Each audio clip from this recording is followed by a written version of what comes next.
கவின் ஸ்கூலில் scouts கேம்ப்காக 3 days Yelagiri கூட்டிகிட்டு போகிறாங்க. அதுக்கு அவ்வளோ பெரிய லிஸ்ட்டு கொண்டு வந்தான். அதில் வந்து ஃபஸ்ட் எய்ட் பாக்ஸ்னு இருந்துச்சு. சரி ஃபஸ்ட் எய்ட் பாக்ஸ் வாங்கலாம் அப்படின்னு சொல்லிட்டு மெடிக்கல் ஷாப்பில் போய் கேட்டால் அதோட காஸ்ட்டு ரொம்ப ஜாஸ்தி இருந்தது.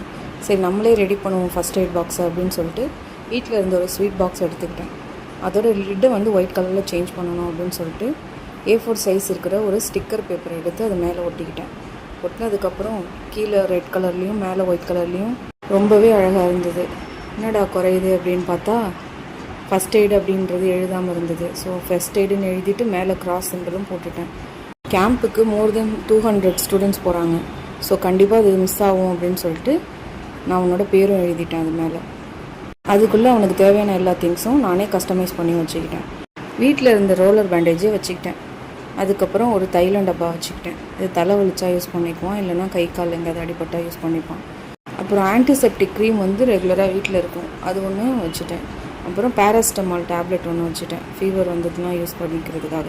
இதில் வந்து ORS வந்து பவுடர் வைக்கணும், நான் வந்து அது வாங்க மறந்துட்டேன், அதனால் குல்காண்டி வச்சேன். அப்புறம் காட்டன் ரோல் ஒன்று வாங்கி வச்சுக்கிட்டேன். ஒரு 3 பேண்டைடு வச்சுக்கிட்டேன். டிஞ்சர் பாட்டில் ஒன்று வாங்கி வச்சுக்கிட்டேன்.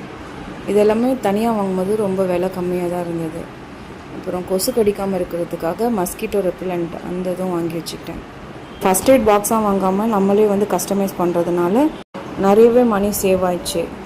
இப்போது first aid kit ready. Hand sanitiser, mask, hand wash, tissue paper எல்லாம் வேறு பேக்கில் கொடுத்தாச்சு. இந்த வீடியோ உங்களுக்கு பிடிச்சிருந்தது, யூஸ்ஃபுல்லாக இருந்ததுன்னு நினச்சிங்கன்னா லைக் பண்ணுங்கள். கவின் அண்ட் மஹி சேனலுக்கு சப்ஸ்கிரைப் பண்ணுங்கள். தேங்க்யூ.